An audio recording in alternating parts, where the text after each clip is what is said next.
love, The struggle is real.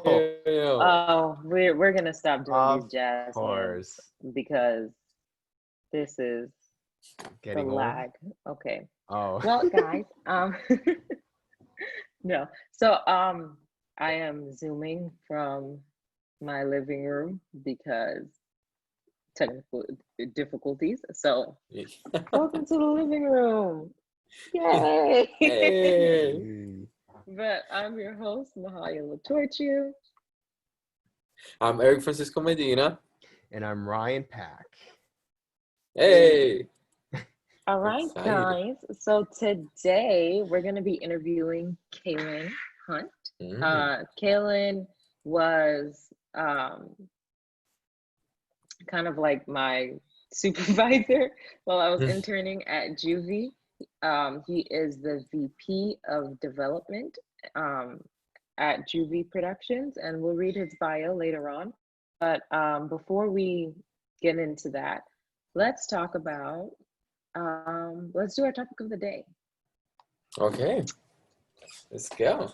Our topic of the day is, what are your favorite sci-fi and TV shows? Sci-fi movies and TV shows. Movies and TV I show. mentioned that. Yeah. Ryan, you go first. So one of my favorite sci-fi movies would be Edge of Tomorrow with Emily Blunt and Tom Cruise. Yeah.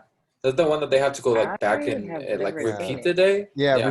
Repeating. They have to repeat the day multiple Oh. times. Wait, you It's haven't watched it, kinda good. Mahalia?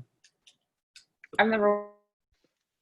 Watch It's it. good. I think It's good. it's either on Netflix. I don't know if they took it off. Took it away. Sometimes. But check it. Yeah. Watch it. It's like one of my favorite sci-fi movies. Yeah. Any other ones? Interstellar. Interstellar Like is amazing. Christopher Yeah. Nolan, I baby. That's did like not like Interstellar that much. Oh, I'm offended. What I was the reason? What didn't- was the reason? I don't know. I don't remember. I just remember walking out of the theater going, eh. Oh, I don't know. I guess it just wasn't my cup of tea. I don't know. oh my gosh! Like, there was Performance nothing wrong with the movie. I honestly can't even recall all of it, like, For because I me- haven't watched it since that one time. So oh good. My gosh, Matthew But I mean, McConaughey. cinematography is great. Mhm. Acting is Oh, great.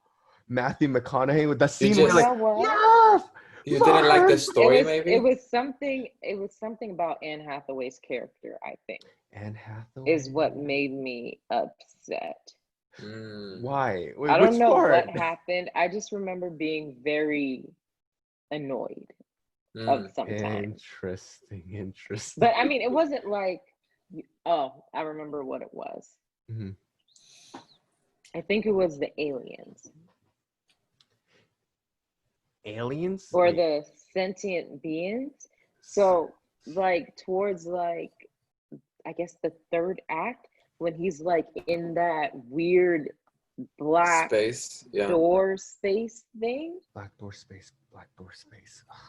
Like okay, it's like like a timeline, I guess, or whatever, and there are different doors. Eric, you know what I'm talking? You know what scene I'm talking about? The one where he's like near the bookcase. Oh, the different dimension, like what is it The called? dimensions? Dimension? Yeah, I got you. Yeah, Or yeah, timelines, yeah. Yeah. But they hinted that there were aliens in that scene, or that it was the aliens that saved him, like the other being. Yeah.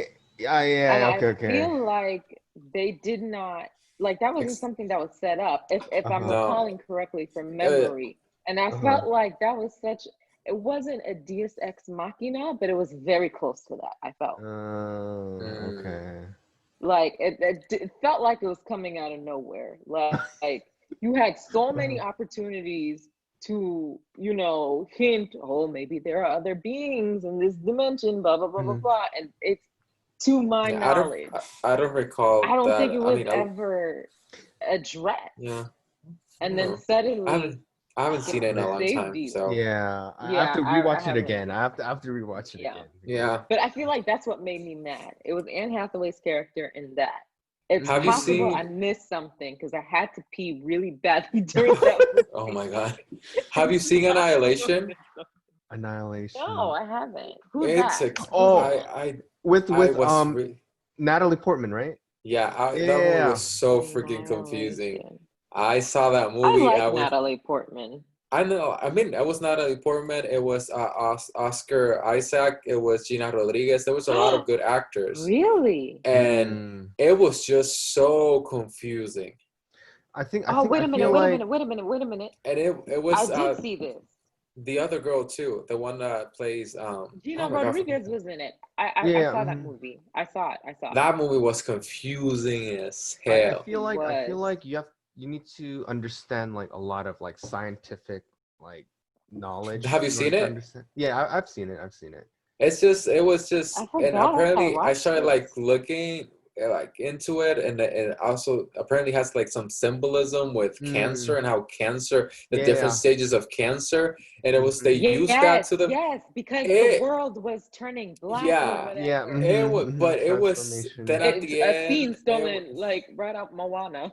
Yeah, it's like yeah. mutation going on. I don't Yeah. know. I was like, this is I too feel much. like But uh a movie that I did love, one of my favorite movies ever, is Blade Runner, the original Blade original. Runner. Okay, I like the 2049, was it? It's not bad. I just love the original. It's so good. I Mm. don't know if people consider Mad Max sci-fi, Yeah, I think yeah. right? You know, I've never seen Because Blade it's kind of Runner. like uh It's like post-apocalyptic post world. but I don't know if it's like sci-fi or not. Anyway, Uh-huh. I'm obsessed with Mad Max and the old ones too. The new ones are I haven't seen spectacular. that either. That what's the I forgot the name of the singer who plays like the villain in Mad Max 2. Is it Tina Turner? I'm pretty sure it's Tina Tina. Turner was in Mad Max? I think it Stop was, or it lying. was. Stop Yeah, lying. Mad Max 2. I'm We're gonna wait. look I'm this up right googling now. Stop. right now. Stop. It was Tina Turner. Let's see, In Tina Mad Turner. Max 2? I don't know. Let's put Mad Max Tina Turner. Yeah, Tina Turner. She was in Mad Max Beyond Thunderdome, and she played Auntie Entity. She was playing Oh, that character. Tina. Yeah, that movie was spectacular. I mean, What? I love Mad Max. I've never Obsessed with that seen it. I movie. don't know why it was Yeah. never appealing to me. I mean, I think I'm a sci-fi person. I don't like Mel Gibson, Huh. but I love Mad Max. That's Interesting. those are mine. I mean, TV show wise, I mean, I like anything. Uh, what's it called? Marvel. Snowpiercer. Remember that movie right now. Oh, dude, that's an underrated Snowpiercer? sci-fi movie. So good. Dude, I was like, Um, oh, dude, that scene where they were like Yeah. eating the food, but it turns out it was made out of like cockroaches and stuff. I was like, oh my gosh, It's so good. What the twist. fudge are you talking about? Oh my Yeah. gosh, you have to watch it. It's a plot I'm trying twist. to think. Oh my Oh, gosh. Alita Battle Angel. Oh, That I one is wanted to a watch that great movie. How is it? I love that one. I do I not think like. it's on Netflix or Prime now. I think Is it's it? Prime. I don't know. Yeah, Yeah, but it's on a because streaming Brendan was platform. watching it the other day. It's on Yeah. some streaming platform. Well, I know what I'm Mm. gonna I watch like tonight. Stranger Things. I think Oh, that is a shows. very Okay, good going to sci-fi shows. show. Yeah, Yes. That's a I'm trying to really think good sci-fi show. of Um, shows. I liked Avatar, the James Cameron movie, Oh, not the yeah. Blue I've People, for heard. those who don't know. But I think I liked it when I saw it. Well, because when I say Avatar, people are like the Last Airbender. No, And then the Blue People. the blue. I think I rewatched it the other day, and I was like, oh, I don't like it anymore. You don't like it? I mean, I kind It's the of didn't white like. savior mentality. That's what it was. Yeah, and it's basically I mean, Pocahontas with like blue when I was a people. kid, it was Pocahontas with blue people. And The yeah, thing it about the was. show, it was basically it was the technology that they used. That was It I think was. That's why I think I that's loved why it so much. everybody wanted to watch that movie. But when you sit down and watch the movie, it's just Mhm. like, okay, Like I was Okay. watching on regular TV, no 3D glasses or anything, and I was like, Yeah. "What the fuck?" Hey, at least it's Yeah. visually, Oh, amazing. Mahalia. Mahalia, your show, one of your favorite show. I just remember that it's super sci-fi-ish. Doctor Who. Yes, I Oh love my Doctor Who. gosh! Oh my God, Yeah. yes, Doctor Who. I've never Definitely seen Doctor Who. Doctor Who, Oh but my It's gosh! so yeah. good. It's You know what so good. other big David show on Tennant. yeah. Yes, Sorry, I have to say this. if you're gonna David watch Tennant it, is the best Doctor. I would Okay. say Matt. Matt Smith, don't Yeah. ever disrespect Doctor Who like that again. David Tennant was the Doctor. I mean, he's cool okay? too. He's cool It too. took me a But long time to warm up to Matt Smith. oh really? Oh, is it because Oh, like, yeah. oh my gosh, my only Doctor Who is David Tennant, but like when they switched it, you're like, Yeah, because Uh. David Tennant had such a long run. yeah. And the He had story such was a really long good run, too. and that's where the love stories were. That's where like you saw the pain, and then Oh my suddenly gosh. the Doctor is now this bumbling idiot. Well, not bumbling. Obviously he's like extremely intelligent, but they make him so clumsy at first and like really silly. And I was like, what the fuck is this? You give me my angsty Doctor back right now. Oh my god. That's fun. Have you guys heard of Dark on Netflix? Dark. Oh yeah. I haven't watched it, but It's I saw the trailer. super good, but it's so on. confusing.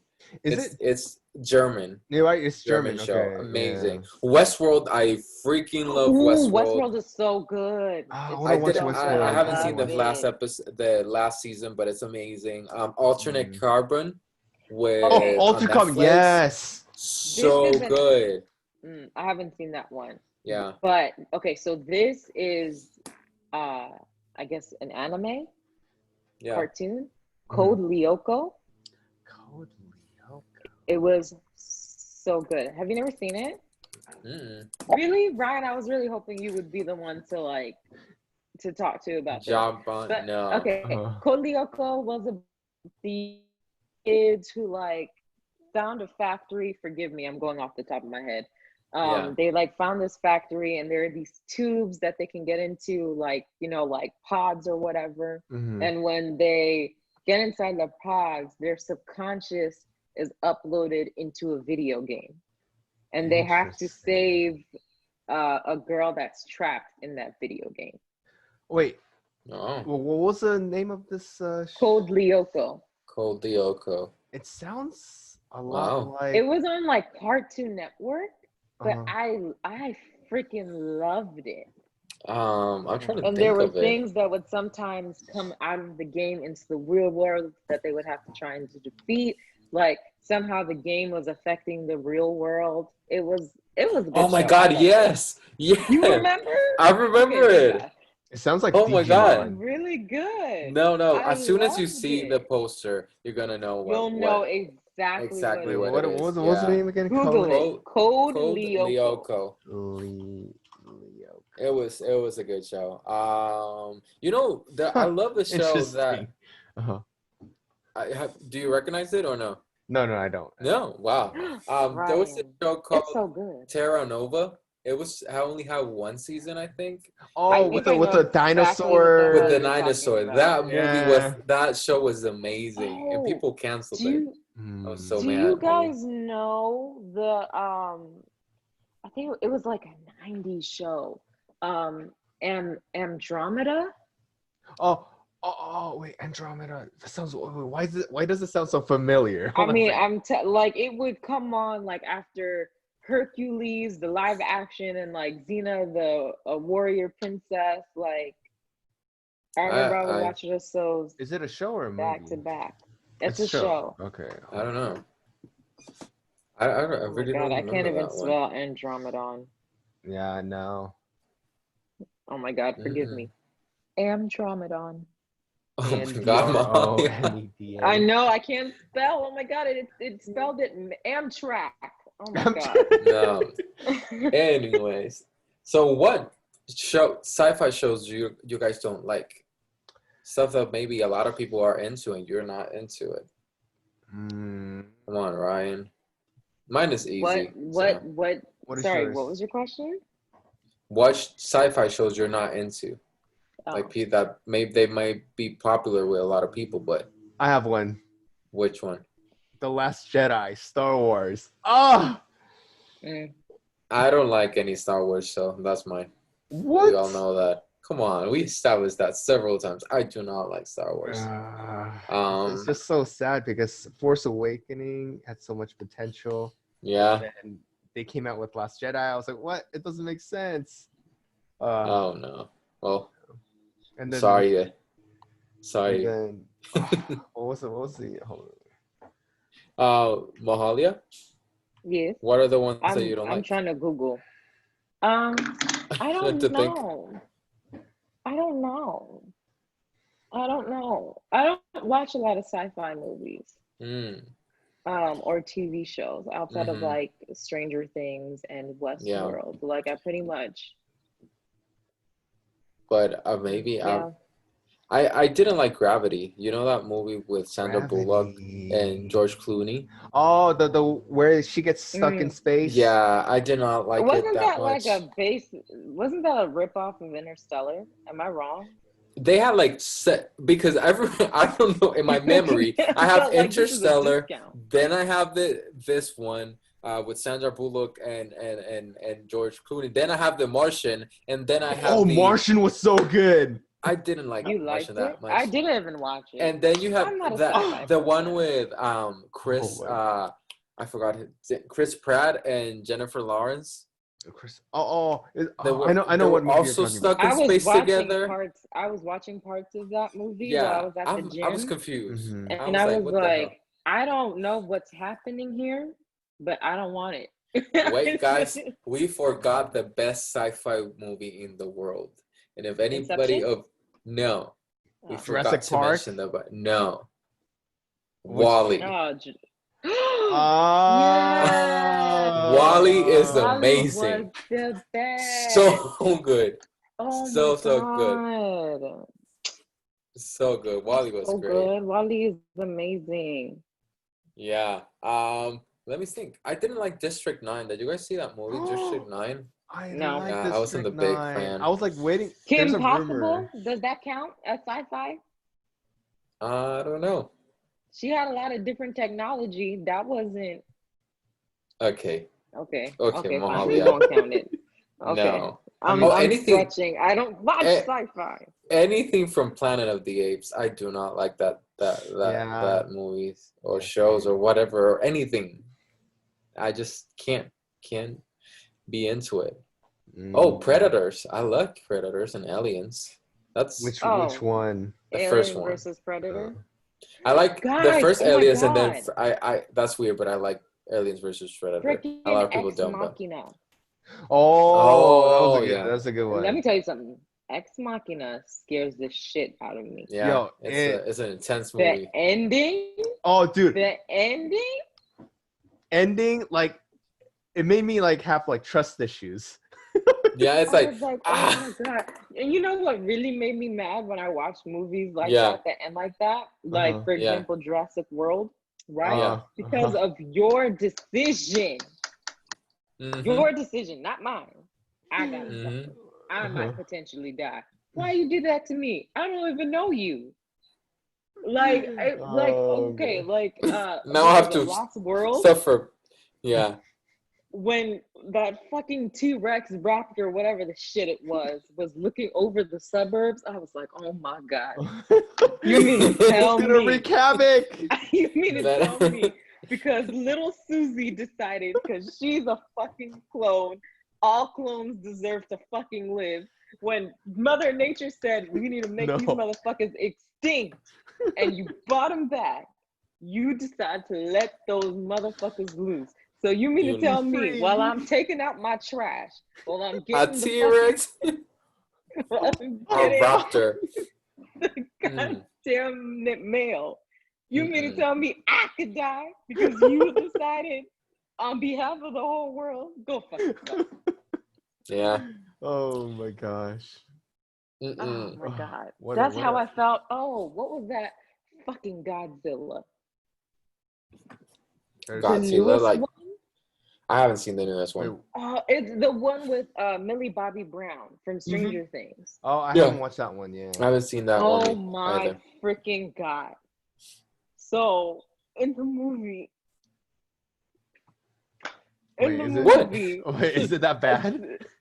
It makes me angry. Oh, okay. It makes me angry. So they're trying to bring back whatever other gods like Godzilla. They're trying to awaken them. All because Susan decided that this world needs to be cleansed.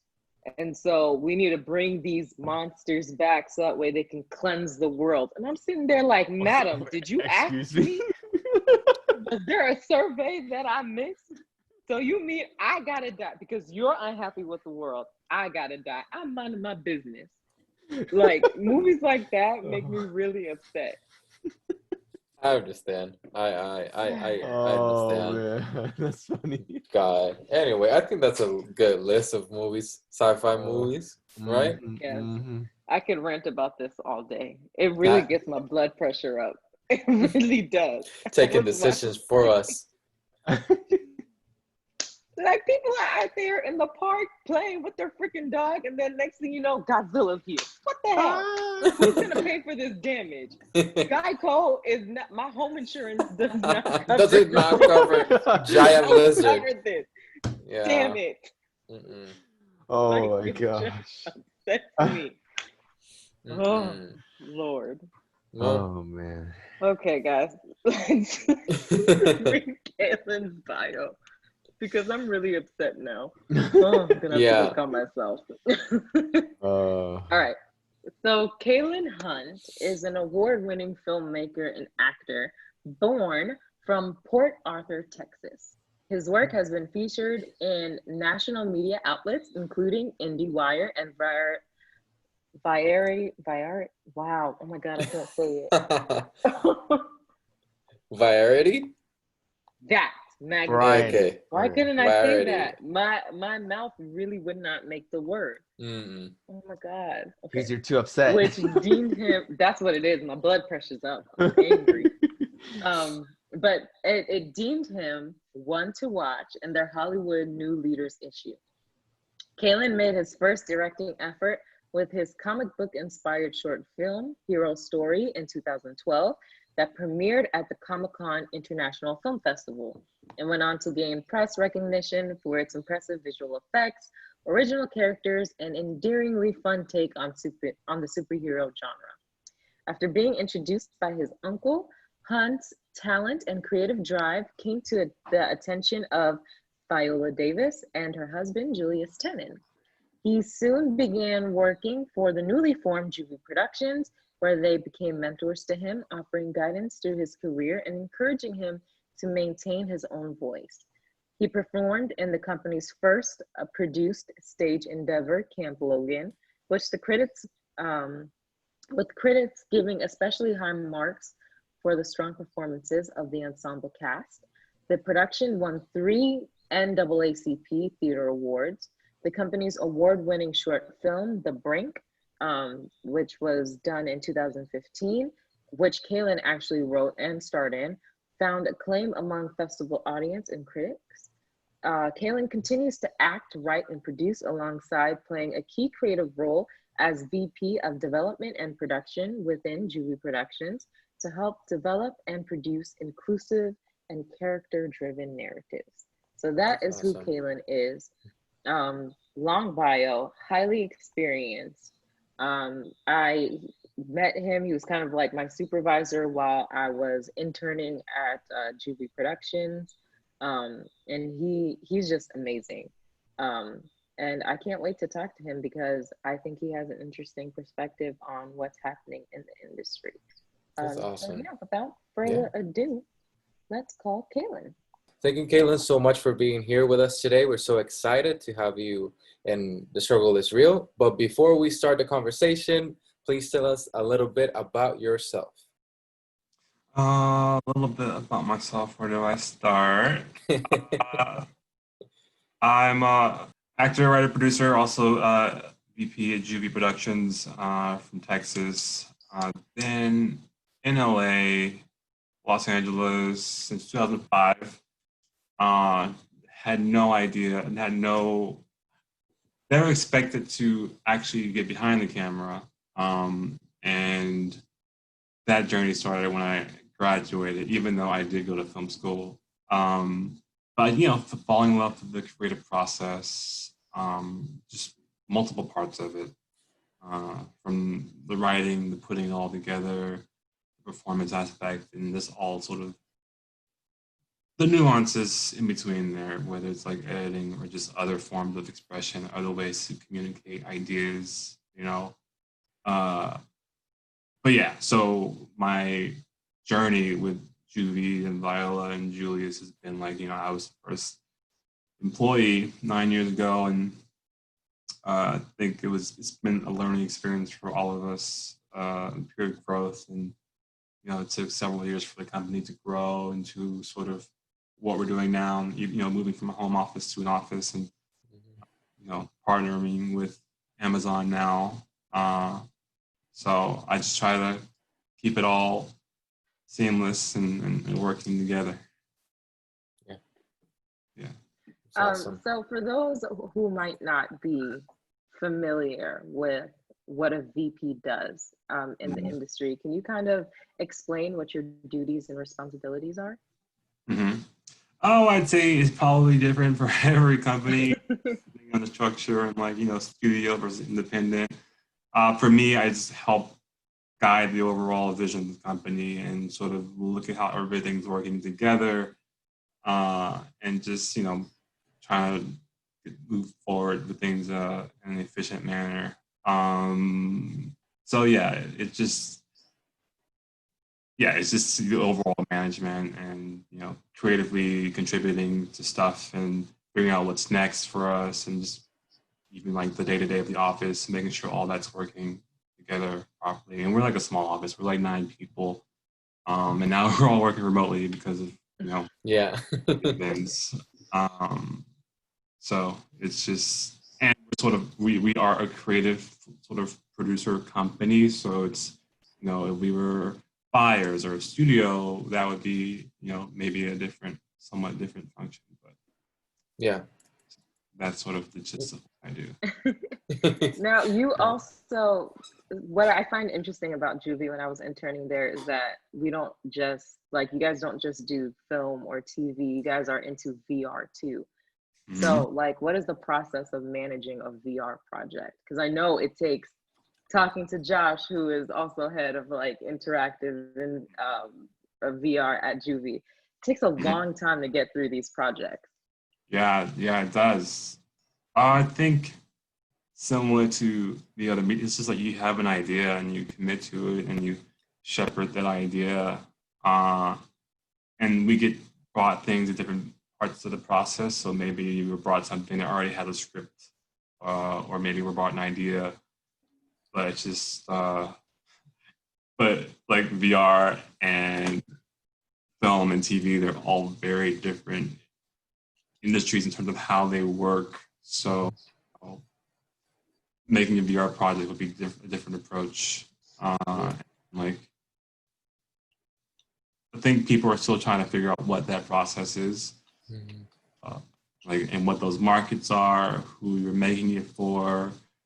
I wouldn't say there's traditional companies that commit to only VR and that everyone knows about. So it's just having each project finding its own path, and that could be through Oculus, or it could be an experience that you go to with friends. Our last one that we did was we partnered with Time Magazine, and we did the Martin Washington in VR, and that was a process in terms of finding that narrative and translating it into VR.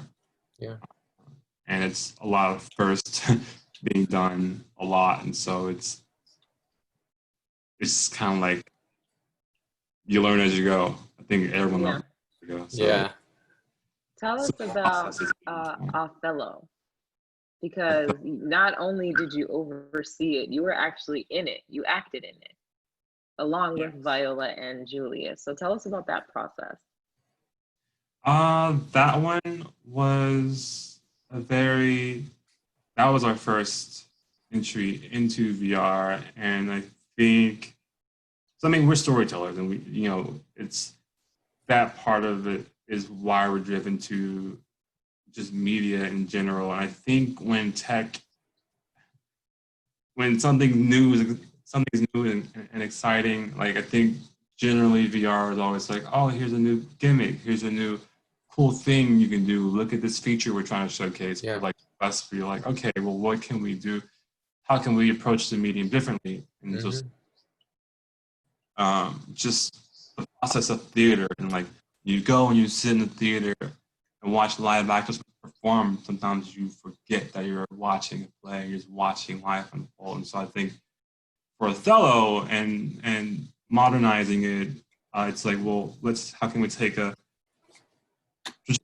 classic story and bring it to an audience that wouldn't go to theater per se. Was what we pushed in terms of as we're out there. Facebook ended up buying it, but yeah, just it was like I had one day on set in terms of me just acting in it, but it's when you have a great team and you're just all working together, it's you trust the people around you, and you also it's always about the project.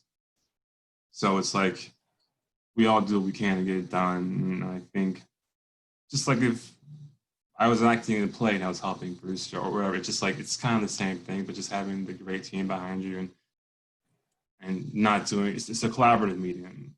So just not yourself. So I can step away into a role and focus on that. Just about. Yeah. How many cameras were like on you guys? So we built like a custom rig. Were you there? No, I saw like towards the end, like I saw like the beta testing of it. Okay. There were nearly 60 cameras like in a sort of half sphere pointing towards everyone. And it was sort of staged more like a play. Actors had to meet their mark, etc.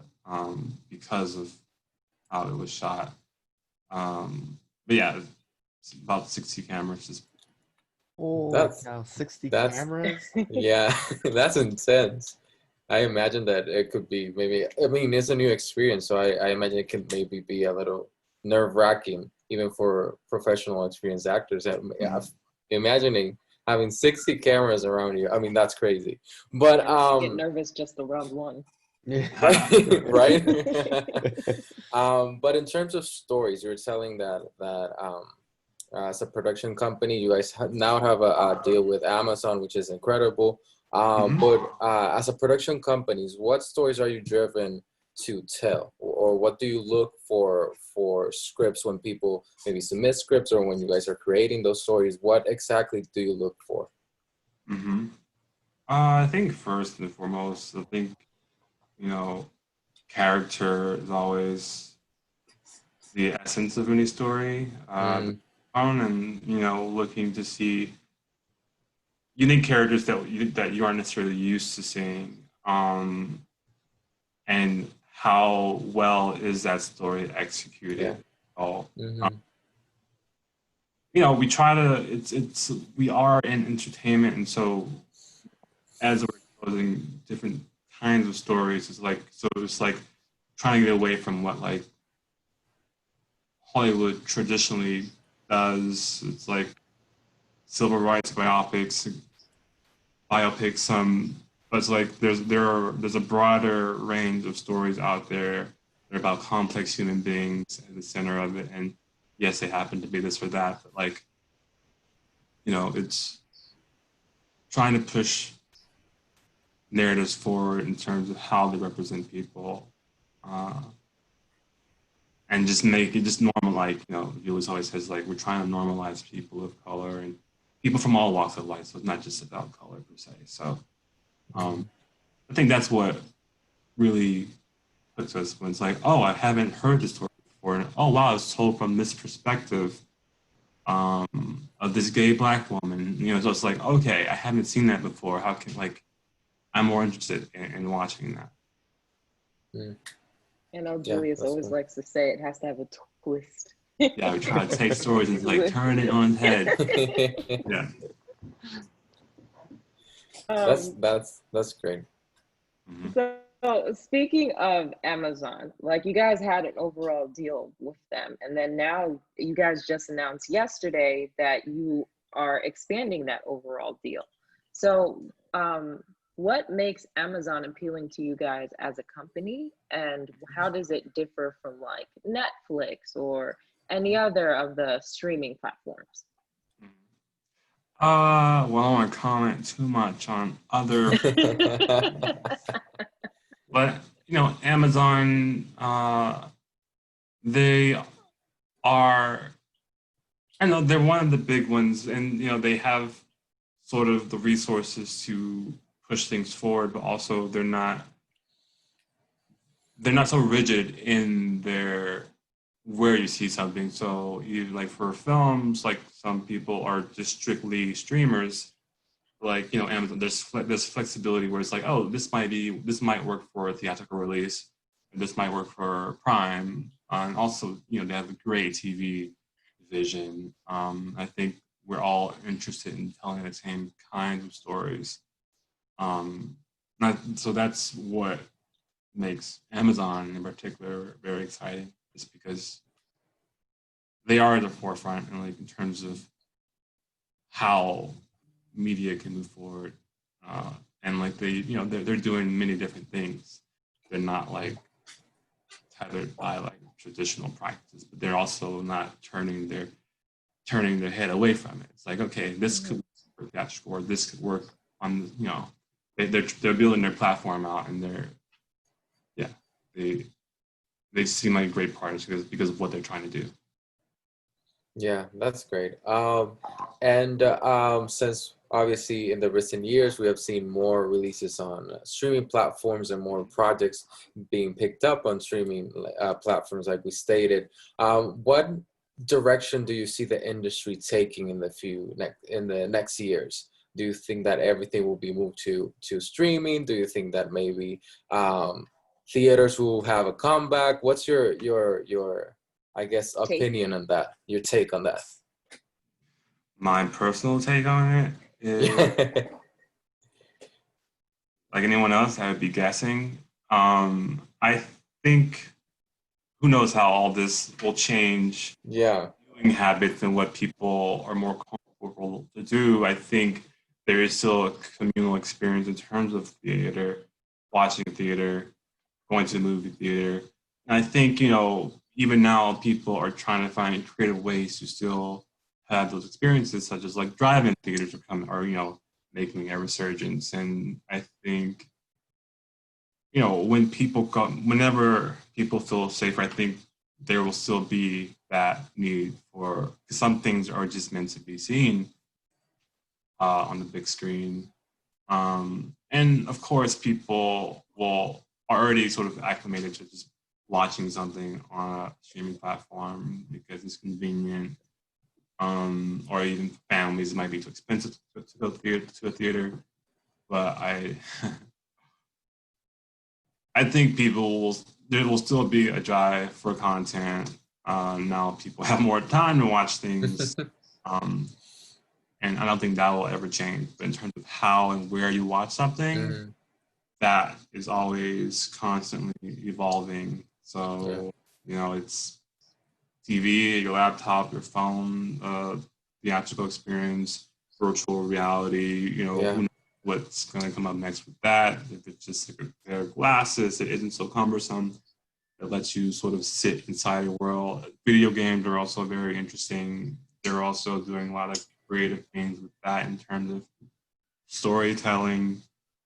And I think it's all kind of converging, even in terms of how you make something, in terms of capturing a set that you build in real life, and then transferring into a video game world that looks like, there's tools and stuff that are becoming available now for that, where it's making that process easier. which it's just, I'm just, I'm excited to see how it all sort of molds together. Yeah. But yeah. I'm interested to know what your thoughts on Quibi is. My thoughts on Quibi. Mm-hmm. Haven't explored it yet. You haven't? That's okay. Neither have I. I don't know anyone who actually has Quibi or has like looked at it. Yeah, I admire what they're trying to do. I think there's a difference in terms of short form content. Like, Mm-hmm. people like to be connected to the creators of something, and it's like, oh, they, YouTubers, like people like to discover those things and not necessarily be told, oh, you should like this. It's I don't know. Yeah. I admire what they're doing. And then unfortunately, the pandemic sort of launching in the midst of it. But I think I think it's all converging. I mean, who's to say that Amazon and Netflix won't, in a few years, like there'll be a mixture of short form, long form, TV shows, Mm-hmm. movies, all on one platform. I think Quibi is focusing on short form, but I think maybe they'll even branch out and do longer stuff and gain popularity. I think it's all, yeah. That's my thought on Quibi. It's still panning out. Yeah. Like Mahalia said, I mean, I think people still are trying to figure out what Quibi is, and I guess because they have some big stars in some of their projects, some people maybe got a free trial but never continue that subscription. So it's interesting to see what will happen. But in terms of young writers and young writers submitting to companies and production companies, what stories are you tired of reading or tired of seeing, or maybe some stories that are being told, or maybe you will want to see like a different aspect of it or a perspective?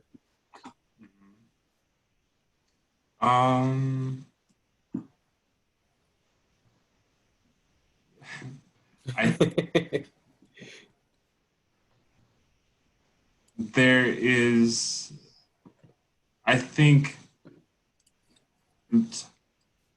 that becomes like a pattern of like here's a story about this civil rights figure.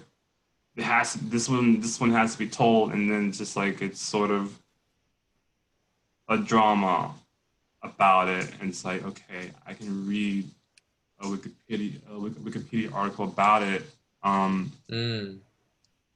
But it's like, is there a creative way to dive into this? Yeah.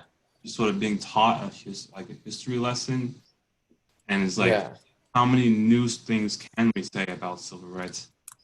In film or TV. So it's like, what's a new thing we can do that, or a new perspective that would make this? I can still learn things, but like I want to new character still be entertaining. Yeah. So it's not like, oh, it's based on a historical figure, I'm tired of that. I'm like, okay, but what about like a theory of everything? Like finding a way to just tell it where it's like, it's not what you expect. Yeah. So it's because we are mostly African American company, people send us stuff. It's like, oh, it's a black lead, and it's like, it's not about that. Looking for great stories. So this is about this guy. He went to prison. Like he grew up in Compton. It's like he's black. It's like, okay, it's sending this to us just because it's a black character. It goes way deeper than that. So I guess it's like we already have, we're creatives, and like we become like, sometimes people project what they think that we want because race. And like, no, we're looking for interesting, compelling stories. And there's got to be way more to the character the minority. Gotta be way more Yeah. to it than that. Yeah. Yeah. What advice would you give to young writers who are looking to submit their scripts to production companies? Uh, keep writing. Keep writing. Keep calling. Keep sending materials. Keep growing your own peer network. And write something that's unique to you, and don't write something that you think people want. But just keep doing it. Just keep doing it. Like, you don't know. Is there any like requirements like when sending in scripts, like the format has to be like a certain format, or is there any like requirements, or is that different for every production company or different? It needs to be industry standard. Mm-hmm. Don't send me a Word document. But which happens, like, okay, Oh, no. clearly you're not Oh my ready. God. I Or remember I had to read Yeah. like 3 of them, and I was like, oh no. In Word? Yeah, when I was Okay. Yeah. interning, there were like 3 scripts that I read that were like in Word. Oh, no. For the listeners and viewers, usually what people use is Final Draft software. It's like a script writing software. So whoever's listening, or if you're thinking about sending a script to a company, make sure you use Final Draft. Is there any other like No. software that people use other than Final Draft? I mean, I'm wondering. There's Celtics and yeah, there's Celtics, yeah. Celtics and others. I don't remember the other one, but Celtics is one that I've used in the past when I couldn't afford to buy Final Draft yet. So I guess the most common software is like Final Draft, I guess. Yeah. And I don't know, honestly, if it's your first script that you've ever written, and then like you've never gone to, like, to me, you should be doing it as a creative outlet and something that you've always had interest. Like, you should have taken the time to study it and write scripts. I wouldn't. People are like, oh, this is the first script I've written, and I decided last year, and then haven't taken a single film class or read a book about it. They haven't done any of that, and they're like, oh, do you recommend some books? I'm like, no, I can't, because I just time. Like, you should be investing that time and like investing your resources and developing your community of like learning how to get better. Like, so it's like, if it's your first script, I just think you should just, newcomers are great, but like newcomers, it's usually people who have been working at it for a while, and maybe they've written 3 stories and like found their process and found their voice. But if it's just like, oh, I heard you're looking for scripts, so I wrote this thing. It's like, well, I see. and Do you also, recommend? Oh, sorry.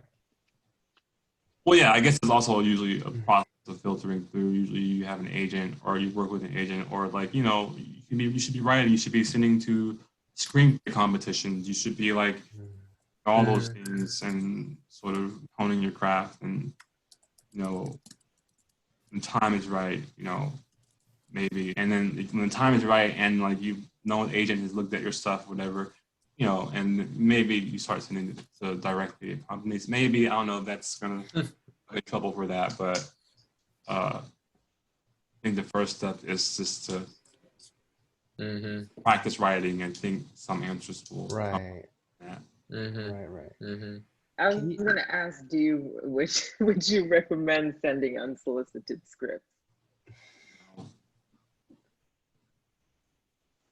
My official answer is no. Some people do, and sometimes they get read. So my official answer is, if it's unsolicited and you don't know anyone there, and you haven't made contact with anyone there, then probably not, because it probably won't get read. But some people do.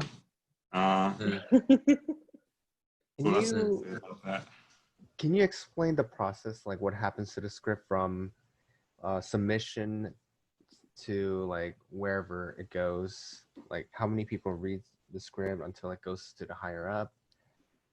Can you explain the process? It just depends where it comes from, who's sending it to us. Is it an agent sending it to us? Is it an agent that we know sending it to us? Is it, if it's totally unsolicited, no one knows.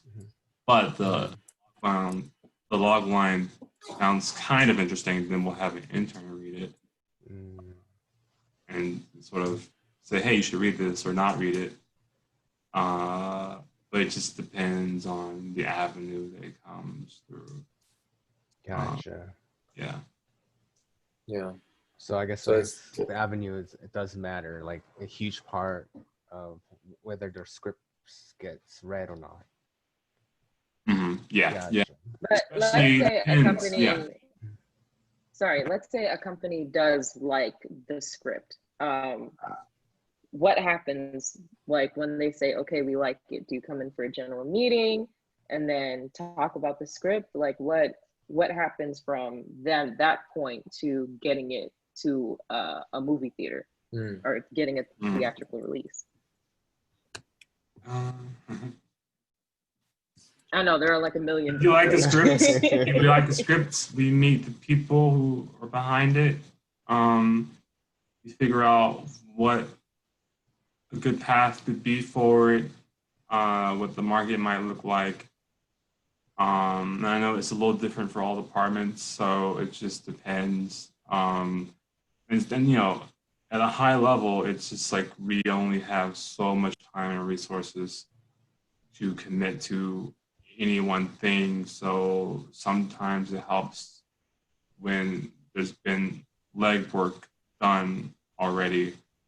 And sometimes it doesn't help in terms of like, oh, is there someone attached to it? Oh, this is from a director and their film was at this festival. Yes, they made something. Let's look at this. Let's see how we can position. So again, it just kind of depends on what is all a part of it so far. I agree. And can you talk about the musical short that you did? What is fiction? What was the process like? Like, how did that idea come to conception? I made that with one of my good friends, Ben Gendris. We also did the Brink short film together, and it's basically what fiction is for. I was like, I don't know. Me as a creative is like, I want to do something that challenges me. I want to do something new. And I was like, well, what could that be? And it's like, what terrifies me? I'm like, oh, it's terrifying. Like dancing in front of people.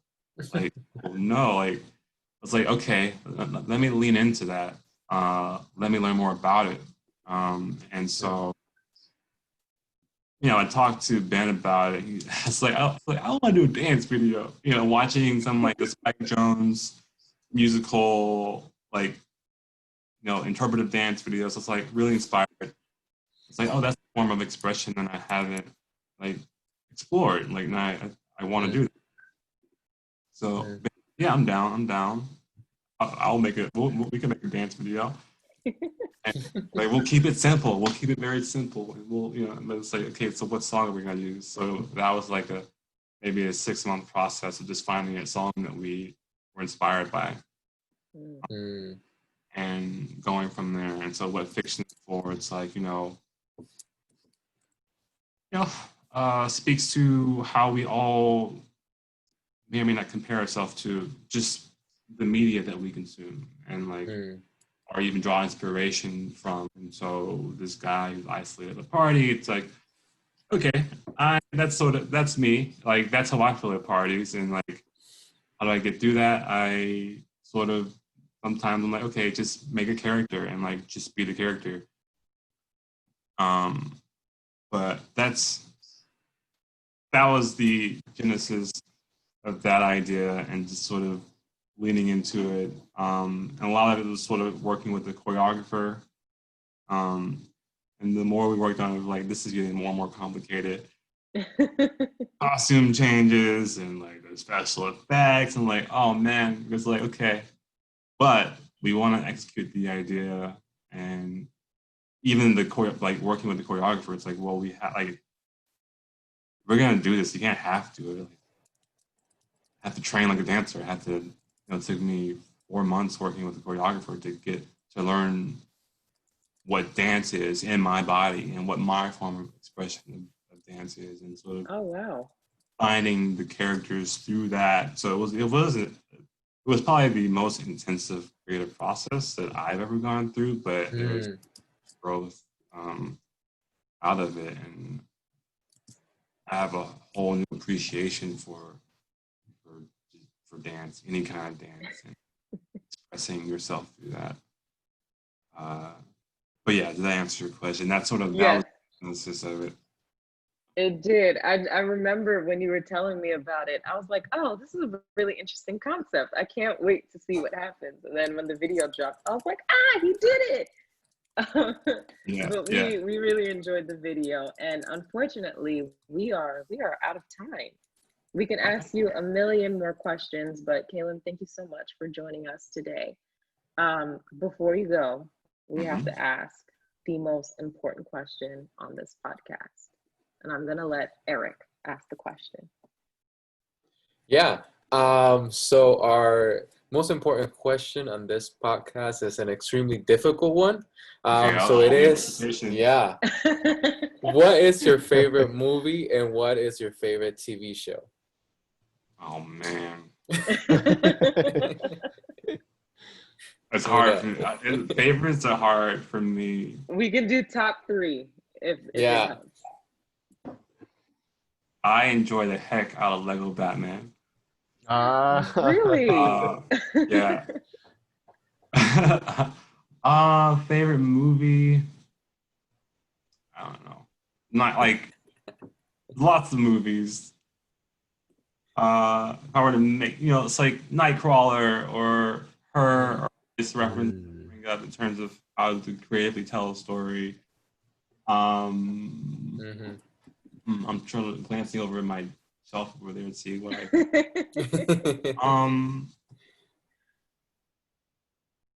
TV show. Yeah, TV show.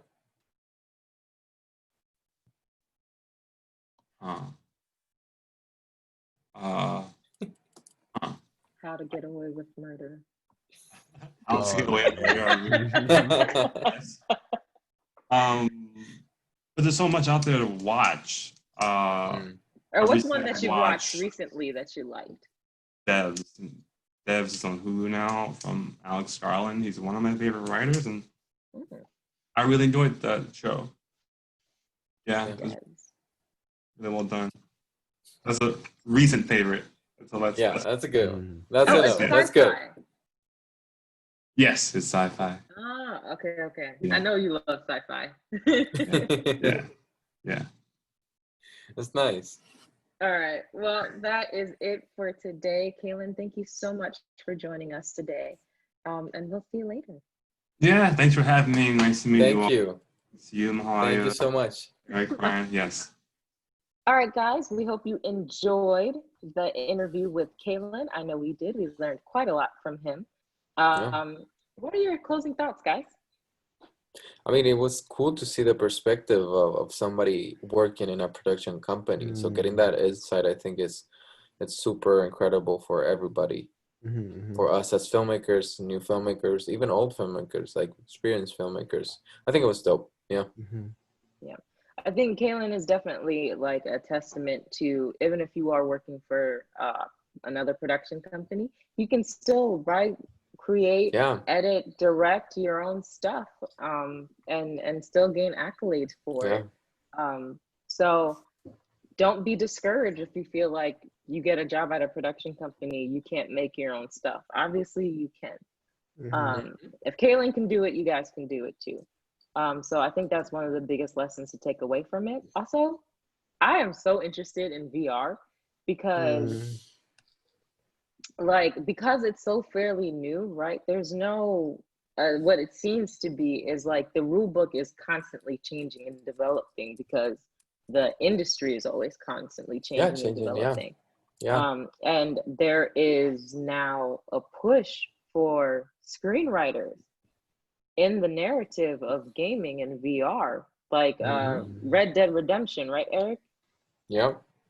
Yeah, Like they hired screenwriters. screenwriters, and I mean you have. I think that if I'm not mistaken, Star Wars, the last, not, I forgot the name of it. I have it right here. Let me look at it. Oh, where are you? Are you talking It's about Last of Us? Yeah, no, God of War. yes, God of War, but Star Wars Jedi Fallen Order. Even though I do not like Star Wars, I did like the game. He does play the games, PS4. apparently. Yeah, it was great. But you have God of War.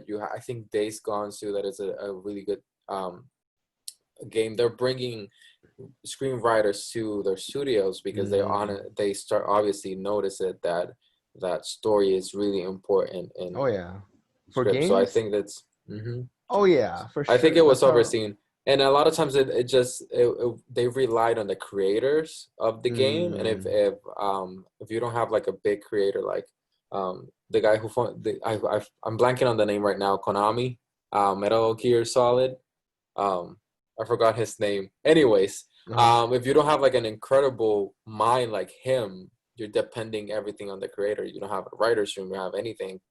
Games are plus 8 hours plus some. I mean 8 hours, no, like I don't know, 60 hours plus. So you have to have good writers Strong in your narratives. teams. Yeah, good story, good characters. I don't play video games like that, but it's something that I'm interested in doing. I'm trying to see if we can get the PS5. Brandon and I go half on it.